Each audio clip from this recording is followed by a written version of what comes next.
نحمده ونصلي على رسوله الكريم أما بعد قال الله تبارك وتعالى في القرآن المجيد أعوذ بالله من الشيطان الرجيم بسم الله الرحمن الرحيم لقد كان لكم في رسول الله أسوة حسنة لمن كان يرجو الله واليوم الآخر وذكر الله كثيرا صدق اللہ العظیم۔ بزرگوں اور پیارے بھائیوں، اللہ تعالیٰ کا بڑا کرم، بڑا احسان ہے کہ ہم سب کو ایمان کی دولت سے نوازا ہے۔ مزید کرم یہ ہے کہ اللہ تعالیٰ نے دین کی بات سننے کی نسبت سے جلدی مسجد تک پہنچا دیا۔ قرآن کریم میں سے سورہ احزاب کی آیت کریمہ کا ایک حصہ میں نے آپ کے سامنے پڑھا ہے۔ اس میں اللہ رب العزت فرماتے ہیں کہ تمہارے لیے تمہارے نبی صلی اللہ علیہ وسلم کی ذات میں بہترین نمونہ ہے زندگی گزارنے کے واسطے۔ ہمارا یقین ہے، ماننا ہے اور صحیح بات ہے کہ شریعت نے کوئی گوشہ زندگی کا ایسا نہیں چھوڑا جس میں ہمیں ڈائریکشن نہ دیا، ہماری رہبری اور رہنمائی نہ فرمائی۔ قرآن ہے، احادیث کا ذخیرہ ہے، اور پریکٹیکلی اور عملی طور پر نمونے دیکھنے ہیں تو حضور صلی اللہ علیہ وسلم کی ذات ہے، اور آپ کے بعد آپ کے صحابہ کرام رضوان اللہ تعالی علیہ مجمعین ہیں۔ عملی طور پر کوئی چیز دیکھنی ہو، آج کی اس گفتگو کا موضوع اور ٹاپک یہ ہے کہ شریعت نے جہاں سب کچھ سکھایا اس میں ہمیں یہ بھی سکھایا کہ آدمی کو غصہ کیسے کرنا چاہیے۔ آدمی میں قدرتی طور پر الگ الگ فیلنگ ہوتی ہے، کبھی آدمی خوش ہوتا ہے، کبھی ناراض بھی ہوتا ہے، غمگین بھی ہوتا ہے، کبھی غصے میں ہوتا ہے۔ تو غصے کی حالت میں بھی آدمی کو شریعت نے آزاد نہیں چھوڑا ہے، اس کی لمٹ اور حد بتائی۔ یہ بات اس لیے کرنی پڑ رہی ہے کہ آج کل طلاق کے معاملات بہت زیادہ آ رہے ہیں، معمولی باتوں پر طلاقیں ہو رہی ہیں۔ اس مہینے سنا کہ فلاں کا نکاح ہوا، تقریباً 4-6 مہینے کے بعد خبر آتی ہے کہ طلاق ہو گیا۔ اس کی وجوہات اور ریزن جو کچھ بھی ہو، لیکن ایک بڑی وجہ، ایک بڑا ریزن یہ ہے کہ اب لوگوں میں برداشت کرنے کی طاقت نہیں ہے، کوئی برداشت کرنا نہیں چاہتا ہے۔ حالانکہ برداشت کرنا بہت بڑے ثواب کا کام ہے۔ صبر جس کو ہم بار بار سنتے اور بولتے ہیں، اس میں ایک چیز یہ بھی ہے برداشت کرنا۔ اپنی طبیعت کے خلاف کوئی چیز پیش آئے اس کو برداشت کرنا، درگزر کرنا، چلا لینا، یہ بھی صبر ہے، اور اس پر اللہ تعالیٰ بے حساب اجر و ثواب عطا فرماتے ہیں۔ نبی کریم صلی اللہ علیہ وسلم نے جب تک نبوت کا اعلان نہیں فرمایا تھا تب تک مکہ والے آپ کی بڑی تعظیم کرتے تھے، بلکہ مشرکین مکہ ہی آپ کو امین کہتے تھے، امانت دار، صادق، سچا، ان لقب سے پکارتے تھے۔ لیکن جیسے ہی نبوت کا اعلان کیا گیا، پورے مکہ کا ماحول آپ کے مخالف ہو گیا، اپنے پڑھائے بن گئے، دوست دشمن بن گئے۔ حضور صلی اللہ علیہ وسلم نے اس وقت میٹھی زبان، اچھے اخلاق، ان چیزوں کے ساتھ ساتھ برداشت سے بھی کام لیا کہ ان کی طرف سے جو تکلیفیں پہنچتی تھی ان کو برداشت کیا، جس کا نتیجہ یہ ہوا کہ یہ جانی دشمن مکہ فتح ہونے کے بعد آپ کے قدموں میں آ گرے، اور ایک بڑی جماعت مکہ کے مشرکین کی مسلمان ہو گئے، آپ کے برداشت کی وجہ سے، آپ کے درگزر کی وجہ سے، آپ کے بدلہ اور انتقام نہ لینے کی وجہ سے۔ اگر آپ سبھی سے انتقام لیتے پھرتے تو اتنا بڑا مجمع آپ کے قدموں میں نہ آتا. اور اسی مکہ ہی میں مسئلے نہیں ہوئے. جب آپ ہجرت فرما کر مدینہ گئے، سن ہجری 8 میں مکہ فتح ہو گیا، اس کے فوراً بعد غزوہ حنین کا واقعہ پیش آیا. غزوہ حنین میں شروع میں مسلمانوں کو ظاہری اعتبار سے شکست ہوئی، مسلمان میدان چھوڑ کر بھاگنے لگے تھے. پھر حضور صلی اللہ علیہ وسلم نے آواز لگوائی کہ آؤ سب، میں میدان میں کھڑا ہوں، آپ کہاں جا رہے ہیں؟ صحابہ کرام واپس لوٹے. پھر جنگ ہوئی، جہاد کیا، اللہ تعالیٰ نے بہت زبردست فتح عطا فرمائی اور بہت زیادہ مال غنیمت ملا، بہت ملا غزوہ حنین میں. جب مال غنیمت لایا گیا تو حضور صلی اللہ علیہ وسلم نے ان لوگوں کو جو ابھی ابھی مسلمان ہوئے تھے، مکہ کے قریش، فتح مکہ کے وقت 1-1.5 مہینہ پہلے جو مسلمان ہوئے تھے، ان کو زیادہ دیا مال غنیمت میں سے. کسی کو 100 اونٹ دیے، کسی کو 200 اونٹ دیے، زیادہ دیا نہیں. اور جو پرانے ساتھی تھے، ہجرت کے وقت کے جو ساتھی تھے، ان کو کم دیا.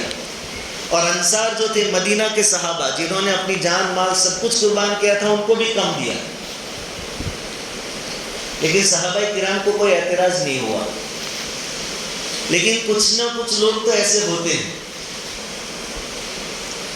ایک آدمی نے یوں کہا کہ خدا کی قسم اس تقسیم میں انصاف نہیں کیا گیا. اس تقسیم سے اللہ کی رضامندی مطلوب نہیں ہے، بلکہ قریش کو خوش کرنا مقصود ہے، جو کہ آپ کی قوم ہے. یعنی آپ نے اپنی قوم قریش کی لاگوک کی ہے. یہ بات حضور کی غیر موجودگی میں کہی گئی، مجمع میں کہی گئی. اور یہ ایسی بھڑکانے والی چیز تھی کہ اگر لوگ دلوں پر لے لیتے تو بڑا مسئلہ ہو جاتا. حضرت عبداللہ ابن مسعود رضی اللہ تعالیٰ عنہ نے اس جملے کو سنا. انہوں نے فوراً یہ ارادہ کیا کہ یہ بات حضور کو بتانی چاہیے کہ آپ کی پیٹھ پیچھے کیسے غلط پروپیگنڈے کیے جا رہے ہیں. حضرت عبداللہ ابن مسعود رضی اللہ تعالیٰ عنہ حضور صلی اللہ علیہ وسلم کی خدمت میں حاضر ہوئے اور حضور سے کہا کہ آپ کے بارے میں فلاں شخص یہ بات کہہ رہا ہے کہ آپ نے انصاف نہیں کیا، اپنی قوم کی لاگوک کیا، اور ان کو خوش کرنا مقصود تھا، اللہ کی رضامندی مقصود نہیں تھی. اب یہ بات حضور کے دل پر کیا گزری ہوگی وہ تو اللہ جانتے ہیں، حضور جانتے ہیں. حضور صلی اللہ علیہ وسلم کا چہرے انور سرخ ہو گیا، رنگ بدل گیا. لیکن تھوڑی دیر کے بعد تھوڑا سکون ہوا. حضور صلی اللہ علیہ وسلم نے فرمایا کہ اللہ تعالیٰ ہزاروں ہزار رحمتیں نازل کرے حضرت موسیٰ علیہ السلام پر کہ ان کی قوم نے ان کے ساتھ بہت برا سلوک کیا، لیکن موسیٰ علیہ السلام نے کبھی انتقام نہیں لیا. پھر فرمایا کہ ہم بھی موسیٰ علیہ السلام کے نقش قدم پر چلیں گے، چاہے ان کی طرف سے ہمیں تکلیف پہنچی، ہم بدلہ نہیں لیں. حالانکہ حضور صلی اللہ علیہ وسلم اپنا غصہ اس کے اوپر نکالنے پر قادر تھے. حضور سے صحابہ کرام کو حکم دیتے اس کی گردن مار دی جائے. طاقت اور قدرت ہونے کے باوجود اپنے آپ کو کنٹرول میں رکھا، برداشت کیا، اور اس کی فضیلت ہے. حضور نے خود فضیلت بتائی کہ جو آدمی غصہ نکالنے پر طاقت رکھتا ہو، قابو رکھتا ہو، قدرت رکھتا ہو، اس کے باوجود غصہ نہ نکالے، سامنے والے کو معاف کر دے، کل قیامت کے دن پوری مخلوق کے سامنے اللہ تعالیٰ اس کو بلائیں گے اور اس بندے سے کہیں گے کہ ان حوروں میں سے جو چاہے اس کے ساتھ نکاح کر، جو چاہے لے. ایسا نوازیں گے اللہ رب العزت. طاقت ہونے کے باوجود غصہ نہ کرنے، معاف کر دینے. آج یہ فضیلتیں ہمارے گھروں میں سنانا بہت ضروری ہے، بلکہ گھروں کے جو وڈی لوگ ہیں، بڑے لوگ ہیں، ان کو خود سننا بہت ضروری ہے. معمولی باتوں پر طلاقیں ہو رہی ہے، پولیس اسٹیشن میں کیس ہو رہے ہیں، کئی سالوں تک دھکے کھا رہے ہیں دونوں پارٹی. اور جن کو پیشاب کا طریقہ نہیں آتا ان کے سامنے سر جھکا کر کھڑے ہو رہے ہیں، حالانکہ شریعت سنت ہمارے گھروں میں موجود ہے. مسلمان کی شان نہیں ہے کہ یہ بات کرے کہ نہیں اس کو تو سبق سکھا کر رہے ہیں۔ قرآن میں اللہ تعالیٰ نے ایمان والوں کی ایک صفت بیان فرمائی، والکاظمین الغیظ، غصے کو پی جاتے ہیں۔ قانون چاہے ہمیں کتنا بھی سپورٹ کرے، لیکن شریعت کے حساب سے غلط ہے تو غلط ہے۔ آپ قانون کا سہارا لے کر دنیا میں مان لو کچھ حاصل کر بھی لیں گے، لیکن اس میں چین سکون نہیں ملے گا، اور آخرت میں جواب دہی باقی رہے۔ ایک اور موقع پر حضرت ابو ہریرہ رضی اللہ تعالیٰ عنہ فرماتے ہیں کہ حضور صلی اللہ علیہ وسلم کی عادت مبارکہ یہ تھی کہ ہمارے ساتھ مسجد میں بیٹھتے تھے اور باتیں کرتے تھے۔ ظاہری باتیں ہمارے والی تو نہیں ہوگی، کیا حال چال ہے، کاروبار کا کیا ہے، دین کی باتیں ہوگی۔ اور جب کوئی کام پیش آتا تو حضور چلے جاتے۔ حضرت ابو ہریرہ رضی اللہ تعالیٰ عنہ فرماتے ہیں کہ ایک مرتبہ حضور اسی طرح بیٹھے ہوئے تھے، باتیں چل رہی تھی، ایک بدو آیا، گاؤں کا رہنے والا آدمی۔ دیہات کے رہنے والوں میں تہذیب کی کمی ہوتی ہے، ذرا سخت دل ہوتے ہیں، سخت مزاج ہوتے ہیں۔ حضور صلی اللہ علیہ وسلم نے جو چادر اوڑھی ہوئی تھی اس کے دونوں کناروں کو اتنے زور سے اس نے کھینچا کہ حضور صلی اللہ علیہ وسلم کے گریبان کا رنگ لال ہو گیا، سرخ ہو گیا، اتنے زور سے کھینچا۔ صحابہ کرام موجود ہیں، اور کیا کہہ رہا ہے کہ باہر میرے جو اونٹ کھڑے ہیں اس پر غلہ اور اناج رکھو، تمہارے پاس جو ہے وہ تمہارا نہیں ہے، تمہارے باپ کا نہیں ہے۔ یہ حضور سے کہہ رہا ہے، بدو آدمی صحابہ کرام کی موجودگی میں مسجد میں کہہ رہا ہے۔ حضور صلی اللہ علیہ وسلم نے مسکرا کر کہا کہ وہ تو ٹھیک ہے، لیکن تم نے جو ظلم کیا اس کا، یہ سیدھے طریقے سے بھی تو کہہ سکتے تھے، اس کا بدلہ دو مجھے۔ کہا کہ اس کا کوئی بدلہ نہیں ملے گا، وہ گاڑی کھڑی ہے، اونٹ کھڑے ہیں، اس پر سامان رکھو، تمہارے باپ کا تھوڑی ہے۔ کہ حضور سے کہہ رہا ہے، حضور چاہتے تو اس سے بدلہ لے سکتے تھے۔ حضور کو کہاں خود ہاتھ اٹھانے کی ضرورت تھی، صحابہ کرام کو اشارہ کر دیتے کہ اس کو ذرا سبق سکھا دو، اس کی اچھی تربیت ہو جاتی۔ حضور صلی اللہ علیہ وسلم نے صحابہ سے کہا کہ اس کے اونٹ کے اوپر جو رکھ دو، غلہ رکھ دو، اور اس کو روانہ کرو۔ یہ تعلیم حضور صلی اللہ علیہ وسلم نے ہمیں دی ہے کہ یہاں غصہ نکالنے پر طاقت تھی، قدرت تھی، لیکن حضور صلی اللہ علیہ وسلم نے بدلہ نہیں لیا، انتقام نہیں لیا۔ اس کا نتیجہ یہ ہوا کہ پھر وہی لوگ آ کر حضور کے قدموں میں اپنا سر رکھ دیتے کہ ہمیں معاف کر دیجئے، اسلام کے دائرے میں ہمیں داخل کر دیجئے۔ ایسے کئی واقعات حضور کے بھی ہیں، صحابہ کرام کے بھی ہیں، بزرگان دین کے بھی ہیں۔ ان چیزوں کو ہمیں اپنی زندگی میں لانے کی ضرورت ہے۔ دو مختلف مزاج کے لوگ جب جمع ہوں گے تو اونچ نیچ ہوتی ہے اور ہوگی، کسی کی پسند ناپسند الگ ہوگی، دوسرے کی پسند ناپسند الگ ہوگی۔ اب اس کی وجہ سے کچھ تسل ہوگی، لڑائی جھگڑے ہوں گے، رنجشیں ہوگی، لیکن اس کا مطلب یہ نہیں ہے کہ چھوٹی موٹی ہر بات پر معاملہ طلاق تک پہنچ جائے یا پولیس اسٹیشن تک پہنچ جائے، نہیں۔ اس کا حل قرآن نے بیان کیا ہے، اس پر عمل کرنا چاہیے۔ میاں بیوی میں ہے مسئلہ، واللاتی تخافون نشوزہن فعیدوہن، پہلا اسٹیپ کہ جن عورتوں کی نافرمانی کا تم کو ڈر ہو ان کو پہلے سمجھاؤ، فعیزوہن، کچھ نصیحت کرو، خود کرو، حدیثیں سناؤ، قرآن سناؤ، یا کسی کے پاس ان کو سمجھاؤ، پہلا اسٹیپ ہے۔ وَاہْجُرُوهُنَّ فِي الْمَضَاجِعِ، اگر پہلے اسٹیپ سے بھی کام نہیں ہوتا تو بستر الگ کر دو۔ یہ بھی ناراضگی ظاہر کرنے کا ایک طریقہ ہے اور بڑا مؤثر طریقہ ہے، بستر الگ کر دو۔ اس سے بھی کام نہیں چلتا، وَاضْرِبُوهُنَّ، ہلکی پھلکی مار جس میں نشانات بھی نہ ہو اور کوئی نقصان بھی نہ ہو، ناراضگی ظاہر کرنے کا۔ علماء فرماتے ہیں مسواک سے مار ہے، ہلکا پھلکا۔ یہ 3 اسٹیپ، سمجھاؤ، بستر الگ کر دو، ہلکی پھلکی مار اس کو مارو۔ اگر اس سے بھی نہیں ہوتا تو کہا کہ حکمم من اہلہ و حکمم من اہلہ، ایک آدمی اس کے خاندان کا، اس کی طرف سے، اور ایک لڑکی کی طرف سے، 2 پارٹی سمادھان کرانے والی، صلح کرانے والی جماعت تیار کرو۔ اور آگے ایک بہت بڑی بات قرآن فرماتا ہے کہ یہ جو بیچ والے ہیں، ان یریدا اصلاحا، یہ بیچ والے اگر یہ ارادہ کر لے کہ دونوں میں صلح ہی کرانی ہے، یوفق اللہ بینہما، تو میاں بیوی کے دلوں میں اللہ تعالیٰ محبت ڈال دے، بیچ والوں کا مین کنٹرول۔ تو ایسے لوگ جو خیر خواہ ہو، آپ کا بھلا چاہتے ہو، امت کا بھلا چاہتے ہو، ان کی پنچ ہو، جماعت ہو، اور ان کے ذریعے دونوں پارٹی کو سمجھایا جائے۔ لیکن خاص ایک بات کہ غصے میں آ کر قانون کا غلط سہارا لے کر لاکھوں روپئے لینا یہ حرام ہے، اور ایک بہت بڑا ظلم جو عورتیں کر رہی ہیں۔